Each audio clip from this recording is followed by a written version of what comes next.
Hi, everybody. I'm Doug Martin. I'm the Chief Brand and Disruptive Growth Officer at General Mills. And I'm pretty thrilled to be with you today because the University of Michigan Dearborn has had a huge role in my life because, as it turns out, my dad was a professor there for my entire youth and even actually the dean of the business school for a short period of time. So pretty exciting for me to get to be here in a professional capacity because I've been to the University of Michigan Dearborn, but like I was 10 years old. Okay. So I want to share with you some of the things that we are thinking about at General Mills as it pertains to brand building. What is the conversation that's going on in our organization right now? And first and foremost, we are saying that the time is now for us to lead because the world is changing as fast as it's ever changed. And that's going to require a lot of changes from us to keep up with it. I actually want to start here with a quote, and that is, "The pessimist complains about the wind, the optimist expects it to change, and the leader adjusts the sails." And this is a moment where you need to do some adjusting of the sails, and that's what we're doing at General Mills. You guys know that it has been an unprecedentedly shaky environment from a supply chain standpoint. What you see here is a ship, the Ever Given. You may remember it. About a year into the pandemic, it got stuck in the Suez Canal. We're all in our homes, and the memes about it were hilarious. And in fact, one of the things in those shipping containers there was an enormous shipment of garden gnomes, and British gardeners were worried about a summertime garden gnome shortage. So that was all funny. And then we kind of figured out that this one ship was holding up $60 billion worth of global commerce.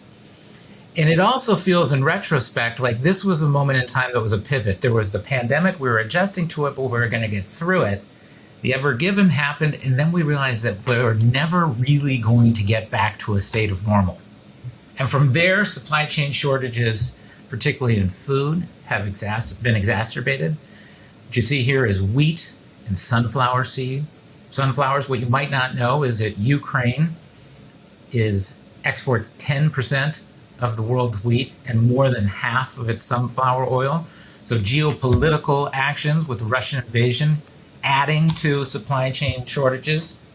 On top of that, you have the volatility of our commodities, which are, by the way, in this sense, grains and food commodities, but which is driven by global warming and extreme volatility in the weather cycle. That's something that we need to deal with.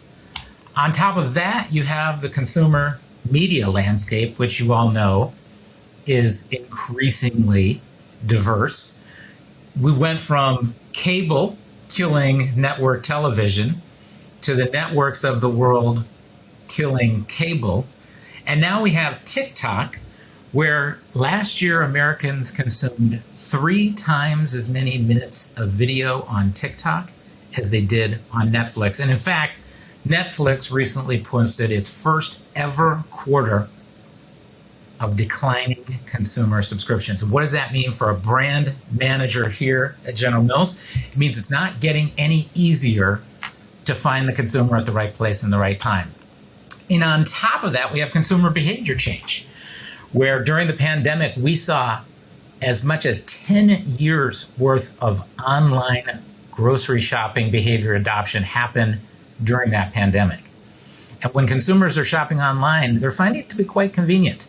As the bans on going outside and gathering lifted up, the first thing that people said was not, "I can't wait to go back to the grocery store." But in all of that, one thing hasn't changed. And this is something that's really important for us to reground ourselves on. What you see there is the brain. And the brain is changing on an evolutionary timescale, very, very slowly, compared to these technology shifts that are changing on a revolutionary timescale.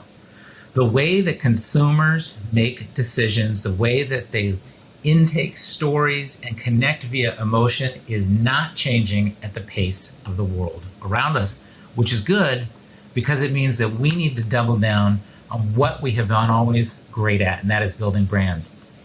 This picture right here, show this to any kid in America and ask them what it is, and they'll tell you that's a Cheerio. And no matter how much you know about Cheerios, you're not going to say that is a circle of toasted oats. because it's so much more than that. It's a brand. It is a brand that has been imbued with decades of emotion, of storytelling, of key visuals, things like the iconic yellow package, the font that Cheerios has used forever. These are the things that we have been working to build into the value of that brand since the time we launched it. And these are the things that are not going to change as we move forward, but the way that we bring them to life and the places that they show up might need to change. And our belief here at General Mills is that brands can and must create logic-defying value. We're fortunate to have a slew of incredible brands here to work with. And it's really quite a responsibility to be entrusted with a brand that has those decades of imbued value and to have to carry it forward another year or two and make sure that you're building upon what has been before. So we also like to look at external examples. And here you have a little glimpse at the Nike ecosystem. They're coming up on their 50th anniversary, and I think Nike's an incredible marketer. They do great work. And I think a lot of people from the outside think of that as, well, they make wonderful ads. And it's so much more than that. And it's such a great example of how brand building is a team sport. You have the designers who create the new look. You have material scientists who will make something lighter, spongier, faster, bouncier. And you have the digital ecosystem that they've built around that brand to get the right incentive or the right shoe in front of the right consumer at the right moment in time. All of that has to work together. A great advertisement without any of those components won't actually make a difference. And that's what we are doing here. We believe that building a strong brand can never be the job of a single function. It takes all of the elements of the organization working in concert around the brand management leader in the center to make sure that the total story is coming to life. So think about Cheerios. Maybe you have a Cheerios ad that's a favorite of yours. I personally worked on a Cheerios ad that was shown during the Super Bowl about a new baby being in the family. I loved it. It was a great experience. But that ad was meaningless if we don't have ITQ, our R&D folks, ensuring that we're delivering the tastiest toasted oat possible. Our supply chain and our plants producing it on time, sealing it in the bag so it maintains that crispy freshness, delivering it to the store, sold through our sales team into our customers, and finally brought to life in the form of a commercial or some type of communication. And we have to believe that brands can create this logic-defying value because we know that they can be great and incredibly powerful at changing behaviors. And in fact, an extreme example here is a good way to bring this to life, because there's a professor at the University of Kentucky who studies what he calls the brand placebo effect. And so some of these you'll want to rationalize. Knowing that a bottle of wine came from a $100 bottle of wine made people think it tasted better. Investing in the best new exercise equipment leads to people exercising more frequently. That's fine. You can imagine people don't really know that much about wine. They feel committed to the money they have spent. But the one in the middle here is a different story. So this professor did a study where he took a randomly selected group of folks, split them in two, put them on a putting green, and gave them a putter and said, please putt this ball into the hole. The only difference was that he told half of the people that the putter was Nike's most new technology available. And the other half, he told them nothing. And what happened? The people who thought they were holding the most advanced putter possible put the ball in the hole in statistically significantly fewer strokes. And folks, that is not rational. That is your mental construct around a brand manifesting itself in a physical outcome in the real world that is different. And to me, that's incredible. And so you can ask yourself, well, is it the reality of the situation? Did they really have a better putter? Or is it the magic that brings the brand to life? And what we're saying here at General Mills is it has to be and. It's the reality of a toasted, fresh, crispy Cheerio delivered on time and in stock on the shelf when you need it. And it is the magic of the brand that helps you enjoy it even more. So we have been talking a lot about embracing the power of and, because in a world as complex and quickly changing as the one that we currently have, the power of and is critical. So there are three major ands that we really want to dive into and talk about. We want to solve problems and deliver joy. We want to sell things online and in store. And we want to create momentary demand and long-lasting demand. So let's jump into those a little bit more, starting with solve problems and deliver joy. So our brands have been focused on solving problems and delivering joy for quite a while. Let me give you three quick examples. Cheerios, we've talked about a bit already. Cheerios is a heart-healthy product. The oats in it have this incredible component called beta-glucan that can actually take cholesterol out of your bloodstream. And in general, heart health is a serious and not fun issue. So Cheerios helps people to solve the problem of heart health, but it does it in a very joyful, family-friendly, and loving way. In the middle, you have a family eating some Pillsbury crescents. Pillsbury has been focused on the problem of what is for dinner tonight for a long time. And let me tell you something, that's a problem that brings with it some real emotion for consumers. It can be a way they feel like I'm either ahead of it and doing well and doing a great job with my family, or I'm way behind, I feel out of control, and boy, what's going wrong? And Pillsbury has helped solve that problem by getting quick, easy, fun, family-friendly meals on the table without too much prep. And then finally, Nature Valley. Nature Valley, a brand that's been very focused on giving back to nature, supporting things like the national parks.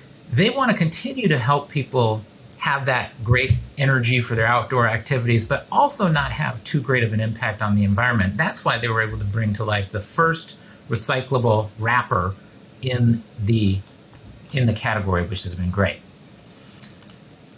So now I'd like you to take a quick look at a 2-minute video about one of our global brands, one of our most iconic brands, Haagen-Dazs, and what they're doing to solve problems and deliver joy. Over the last few years, we've been on a journey to make Haagen-Dazs the most desired ice cream brand in the world. We know that consumers love our product, but to grow share, we needed to do something different to foster emotional connection with the brand. So we launched a new brand platform into the world. It's rooted in how we craft our ice cream and is modern and globally compelling. We call it Don't Hold Back. Don't hold back draws on a simple but powerful insight. Life is better when you don't hold back. When you let go and you live in that moment of joyful freedom, the real you shines through. So this is all about delivering joy to our consumers. We launched in the summer of 2020. Each market around the world boldly brought the joy of Don't Hold Back to life across all channels and in new ways that got people talking, including the world's first floating cinema in France. Very cool. And the results didn't hold back either. We have won awards across the globe, improved brand equity, including consideration, relevance, and purchase intent metrics. We've grown share across all core formats globally, and we have increased our ROI everywhere, including reaching a whopping 1.9 ROI in Taiwan and 2.9 ROI in Hong Kong. Boom. And the best part is that Don't Hold Back isn't just a campaign. The ethos of it underpins everything that our global teams do to deliver joy to consumers. In the last year alone, our teams have celebrated women who don't hold back through our International Women's Day campaigns, used our shops to host Don't Hold Back experiences from pop-up bars to art exhibitions, and taken a don't hold back spirit to innovation, leading to our biggest ever innovation launch in Korea. But our work is not done. We've got momentum with our consumers, our customers, our teams, and bold ideas for the future, including our biggest ever innovation platform coming later in F23. Team Haagen-Dazs, we don't hold back. Now we're going to come back to our second and. If we're solving problems for people, that's creating real value for them. But we also better make sure that it's as easy as possible for them to buy our products. And that's why the second and is we will sell online and in store. And this is a place that change has been coming to the grocery industry, as I said. Take a look at the picture of this woman right here in the grocery store. Is she shopping in store or is she shopping online? The truth is it might be both. She's obviously physically in the store, but she might have created a list using their website in advance. She might just be looking at that shelf and thinking, oh, my favorite product X isn't there. I'll buy it online while I'm here. And the point is that we have to show up brilliantly in both places as the world becomes more and more connected. What we have found post-pandemic is that 2/3 of our consumers are shopping both in store and online. And the great news is those consumers are spending about 25% more. And a huge portion of our growth is coming from top omni-channel retailers like Walmart and Kroger, and also the online marketplaces like Instacart. They are where the growth is happening currently in the US grocery market. And as a CPG, a consumer packaged good company, our whole history has been about mastering how to win at the physical shelf. We've trained people for years to know, what does a good shelf look like? In the cereal aisle, where should I have this product versus this product? How am I going to draw attention to the product using a fun design or key branding elements? And we need to translate that knowledge to this digital shelf, because the digital shelf is different. And in some ways, the digital shelf, the stakes are even greater. Think about the last time you went into a grocery store and you saw a cereal aisle. How many products did you notice? Well, now think about the last time you bought something online. How often after you searched for something did you click beyond the first page? In the physical store, we talk about showing up great or not showing up that well. In the online store, you're either showing up great or you're invisible. It's a much higher bar. And so we've done a lot of learning on that this year. But the good news with the digital shelf is that it allows you to learn from how the consumer is shopping. Our old El Paso business sells a lot of taco kits and does a lot of fun meal occasions. And again, thinking about that physical store, you go into the store and maybe there's a big yellow display with the red roof all across it. It allows you to take in all the items, decide how you want to plan your meal, and make a set of choices. Online, what the team found was that people were actually shopping for the seasoning pouch first. Now, if you think about it, the seasoning pouch, one of the least expensive parts of that whole meal, might not be the place as a business person you think to prioritize your first investment dollar in terms of search. But if that's the starting point, then you better prioritize it. What else did they learn? They learned that people were buying 3 at a time. That's great. Let's offer a 3-pack. What else did they learn? They learned that some of the words that people were choosing to search for were not the words that we had in our copy or were prioritizing for search. In a store, you're sitting inside of a category. That category is Mexican food. Online, the category is defined by whatever a consumer typed into a search box to find you. So when they updated their search terms, they saw a 12% sales lift online immediately, just by having the right consumer language, which can constantly evolve. So something that you need to be looking at, not just once, but over time. So once again, we're going to have to sell online and in store. Important to note that even as online grocery continues to skyrocket, the majority of those online grocery purchases are sourced from that store shelf. Maybe it's just a store employee who's grabbing it instead of the consumer. So still critical for us to show up right in store. Now the last and is about creating momentary and long-lasting demand. What are we talking about there? Well, first of all, you should know that one of the most fundamental metrics of brand health is household penetration. Is it growing or is it declining? That's the metric that's going to tell you, am I getting into more homes and therefore is my business growing in momentum, or are fewer people choosing us and is my business losing momentum? So we've been focused on household penetration forever. You may be surprised to learn how challenging it is because it's not forever once you get a household. And in fact, the average healthy CPG brand loses between 30 and 40% of their consumers every year. So that means you have to be constantly refilling that bucket. And part of that means capturing the momentary demand that exists right now. So you have to be there when they show up, in stock on the shelf or on the digital shelf. You do need to remind people that you exist and reinforce why you're here. And then where possible, you could personalize the offer, make it seem like it's coming directly to you, and give an incentive if they need it.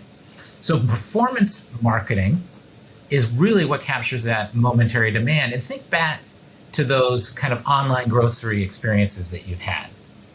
Maybe we learned that the Martin household, my household, has got about a weekly shopping habit. They go on Thursdays. And maybe the Martin household loves Lucky Charms and loves Yoplait and is a regular consumer of those. But we also know that the people who love Lucky Charms and love Yoplait are very similar to the people who love Nature Valley. So we can direct a targeted, incentivized message on Thursday to the Martin household that says, hey, we know you're about to get those things that you usually get. Try some Nature Valley bars. You're going to love those too. So that is a moment in time where you could capture that existing demand, but it is not enough. Because creating long-lasting demand, that's demand that's going to be here now and into the future. That is really where brand strength is built. Think about purpose-led marketing. It's an impression beyond this instant. It's not just a nudge of, hey, how about some granola bars? It's emotional connection that is weaved into the culture. It is what brands stand for besides the things that are inside of the box, the things that inspire us, that connect us. So in the case of Nature Valley, it might be a message about what Nature Valley is doing to protect our shared spaces, the national parks, to protect our environment, etc. So we have to do both. If you're only capturing that momentary demand, it is a spinning wheel that you can never get off of. You have to do it, but you need to be building the value of your brand at the same point in time. And that's exactly what General Mills has been doing for over 150 years. And so when we talk to ourselves, we say, listen, yes, the world is changing. Yes, the tactics are evolving, and they will constantly evolve. But fundamentally, what we are doing is telling stories about our brands that connect with consumers and create emotion, and we need to continue to do that. A great example that brings together momentary demand and that long-lasting demand is what's going on with our Blue Buffalo business. So Blue Buffalo has always been about feeding pets like family, loving pets like family. And they have a history of having Blue Buffalo employees in stores who could help solve problems for pet parents who maybe are acquiring a new puppy in the pandemic, as 10 million people did in the United States, and you're going to have questions. Well, in the pandemic, you couldn't have salespeople standing in the middle of an aisle interacting with people. It wasn't safe. So they built this Buddies app. And it was an app where, if you think about that purpose and long-lasting demand, you could actually connect with a pet pro You could get connected to a veterinarian. You could ask the questions that were on your mind, the concerns you had about that new puppy, the question about when do I switch from this food to that food. Delivering real value and showing the consumer that we care about the moments that matter for you and your pet. But at the same point in time, you can also get some points for scanning your products. Maybe we can serve you an incentive. You've tried our Blue Buffalo dog food. What about a chew? What about a treat? It's a combination of both, showing up the way that people want everything to show up, which is right when I need it, right in my pocket. So there are 3 ands that we talked about, critical to brand building in this environment. Solve problems. If you're not solving a problem for the consumer, you are not creating value for that consumer, and deliver joy. Sell it online because people want that convenience, and be sure that you're showing up in store exceptionally well as well. And then finally, capture that momentary demand and create long-lasting demand. Because at the end of the day, brand management is the function that leads our company, and we need to deliver the ultimate end in business, which is to drive sales and deliver profits for that long-term, logic-defying value that is the sum total of all of the brands that make up this one house of brands that is General Mills. So while the water is choppy out there and nobody thinks it's going to get any smoother anytime soon, the time really is now for bold leadership through our brands for a changing world. So that's what I shared with my team internally, and that is what I would be happy to take questions from you on, and we will do that hopefully in person. And I'll look forward to meeting you and hearing what's on your mind and hearing what questions did that inspire for you. Thanks, and I'm looking forward to it.